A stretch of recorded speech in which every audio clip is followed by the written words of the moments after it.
Welcome to Test Drive, the show where we kick the tires on things to see if they're worth your time and your money. In episode 2, we're going to look at RenderGarden, a tool to help you maximize the resources of your system to get faster After Effects renders, either from one machine or through a network rendered garden. Will RenderGarden blossom forth with 2 to 3 times faster renders, or will you be left pushing up daisies staring at your listless activity monitor? Let's plant some seeds, launch some gardeners, and find out.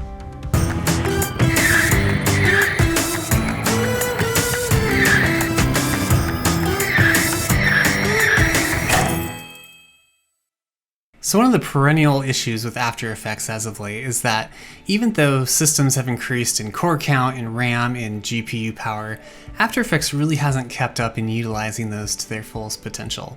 And so you might just have a beast of a machine that can just throw tons of resources at After Effects, but then After Effects just really can't use them for anything. And so it just kind of limps along in the render queue, and it's really kind of sad. Part of this is because After Effects still tends to favor high clock speeds, which tend to go with lower core counts. And so when you're building an After Effects system, it's kind of a balancing act between getting the fastest clock speed you can with the most amount of cores you can, just so you can have the most available resources. And so it's usually a balancing act in between. Well, RenderGarden is meant to kind of bridge that gap so you can use more of the resources of the beast of the system that you have, assuming you have that. So let's take a look at it. Say hello to RenderGarden from mechajiki.com. Promises hyper-threaded network rendering for Adobe After Effects, and it's available for $99. Like it says, it's not a farm, it's just a little garden. What does that mean? Let's take a look. So some of the features that it promises are increased render speeds. It promises renders that are 2 to 3 times faster with hyper-threaded rendering. It can maximize your Mac or PC's CPU usage. It can render multiple frames simultaneously, and render multiple comps in sequence or in parallel, which actually sounds really awesome. There's also the network rendering feature, so if you have a machine or 2 or 3 or 4 or whatever just kind of laying around and you want those robots to start pulling their own weight, you can send out your renders to those computers as well and get them all to start rendering the same sequence or batch or whatever at the same time, and so it can speed up the process there. It also comes with unlimited render node licensing, so you don't have to actually buy RenderGarden for each machine that you use, which is super nice.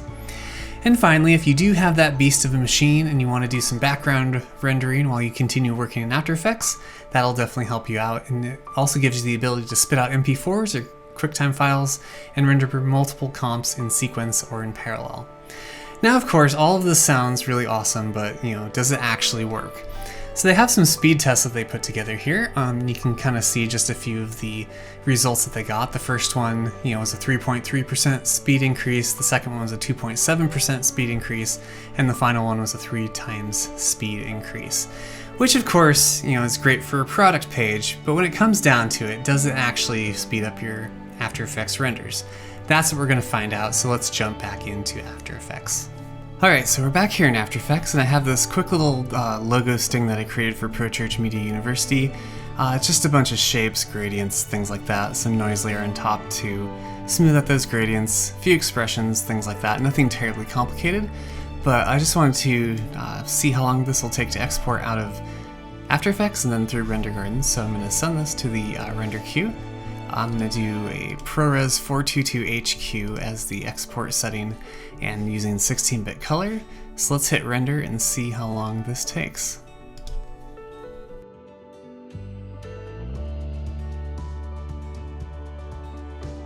Alright, so when it's all said and done, After Effects took about 7 minutes and 35 seconds to render this out. Not too shabby, but I think RenderGarden can do better, so let's take a look at what RenderGarden actually does. So it sits in your After Effects UI just like a normal script here, and you can choose different options and preferences with it. Let me go ahead and just open this up all the way so you can see it more and show some of these preferences.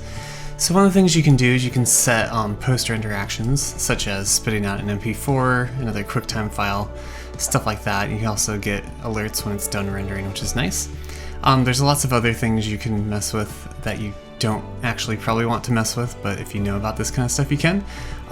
It uses FFmpeg to actually do the rendering with, and when you actually set it up, you have to create this thing called a seed bank, which is basically a place where it stores all the different segments that it makes. And so that's kind of what makes RenderGarden work, is it uses these things called seeds.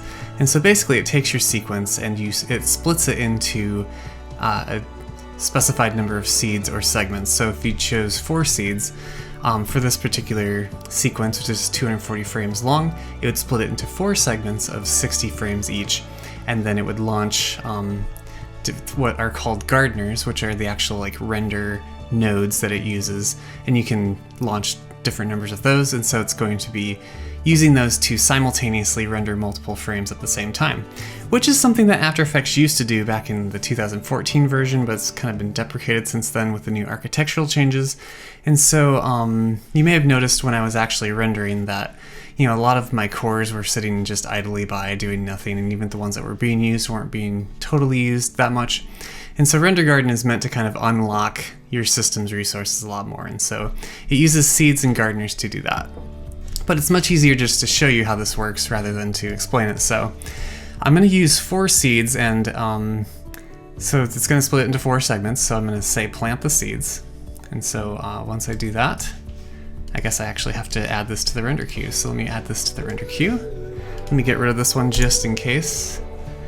Use my same preset, and you also want to make sure you set your preset here in the After Effects render queue, and then don't hit render, but then hit plant the seeds. So hit plant the seeds, it's going to plant 4 seeds, and now it's going to launch this little dialog window which wants me to launch what's called gardeners, which are the render nodes.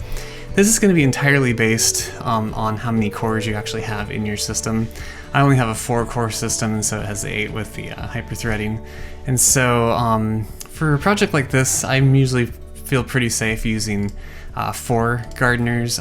Sometimes with more intensive projects, I use less just because or fewer because it tends to bog down the system, and at times has actually kind of crashed it. So it's kind of one of those things you have to kind of experiment with, know your system, and kind of just find that nice balance between how many seeds you create and how many gardeners you launch.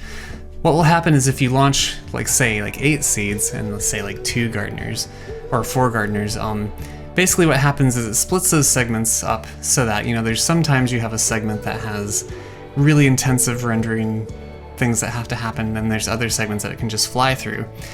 Right now, After Effects just has to go frame by frame by frame by frame, and so it gets bogged down in those sections where, you know, it's more render intensive. This lets the system kind of split it up a little bit more, and so that's kind of how it works.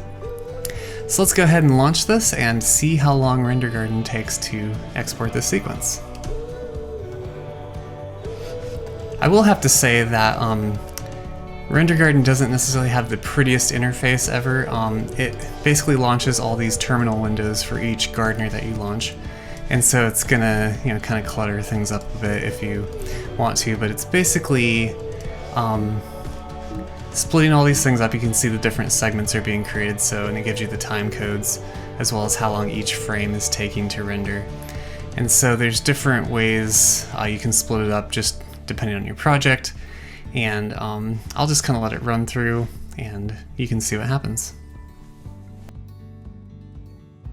Alright, so RenderGarden was able to finish this in 3 minutes and 2 seconds, which is just, you know, pretty close to about 2 times faster than After Effects was able to. And it was also able to actually create an MP4 out of that ProRes file.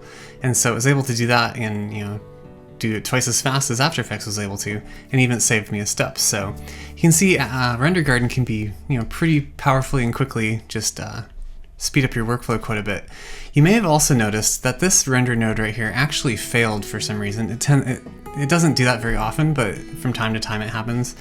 But the nice thing about planting all the different seeds and having the different gardeners is this one actually picked up what this one failed. So once this one finished up, it was basically looking for any other things to render. It saw that this was waiting, it grabbed it, did it without missing a beat, and so if this one hadn't failed, it might have gone just a tad bit quicker, but you can see it still picked it up flawlessly, created the file just like I wanted to, and did it in half the time, so pretty amazing. Okay, so I'm going to close out these processes here, and let's try this with another project just to see if we get the same results. Let me open up a new project here. I'm just going to do the kind of title sequence that I do for this test drive show. This one has a lot more expressions and things like that in it, you know, a lot more calculations that After Effects is having to do. So let's go ahead and add this to the render queue. and I'm gonna do the same ProRes 422 16-bit.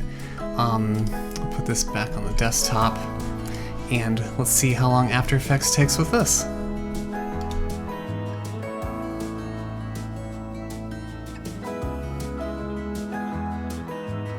Okay, so After Effects churned through it like a champ, and we got 8 minutes and 29 seconds for that render, which is respectable, but let's see if RenderGarden can do any better. So I'm going to get rid of this for right now and re-add that to the render queue. And same preset, that ProRes 422 HQ, put it right back on the desktop, and I think I'm going to still go with 4 seeds for this, so let's go ahead and plant those seeds. And I think I'll still go with 4 gardeners, and let's see what happens. Here we go.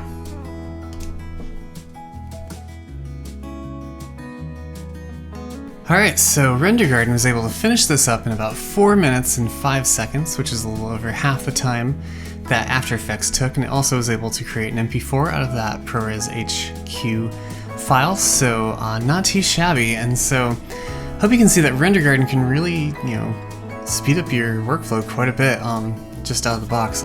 I've been using RenderGarden for about 3 or 4 months ever since it came out, and even for renders that last into the hours rather than just minutes, I've consistently gotten around 2 times better performance out of it. This is probably a tool that's most useful for people who have really high core count machines and have a lot of resources throughout it. Unfortunately, right now I am not one of those people, but it is kind of gratifying to me to know that even with a sort of underpowered machine, I have a 2014 5K iMac that I'm using right now. Even with that machine, as old and underpowered as it is, RenderGarden is still helping me get 2 times faster renders, and that has saved me so much time. It's incredible, and so definitely going to highly recommend you check out RenderGarden. At least check out the free trial, try it out. I really wish I could show you how the network rendering works with different computers. Unfortunately, all the other machines I have are even less powered than the one that I have right now. That's hopefully going to change sometime soon, but every time I've tried it over the network, it does actually work really well. The only problem is, since the other machines are kind of underpowered, it ends up being a wash as far as the amount of time saved. But definitely check out RenderGarden. I mean, it's only 99 bucks. If you save an hour of your time rendering something, that basically pays for it, and then on top of that, all the time you save, think of all those billable hours. It's amazing. Anyway, so check it out, check out the free trial. I think it's going to be a really good tool that you'll use all the time, and the developers are actually very responsive to feedback, so if you have any things that you want them to add, be sure to write them. They'll get back to you, and they actually take your feedback into consideration, so definitely check it out, and highly recommend it. Go grab it, and I will talk to you later.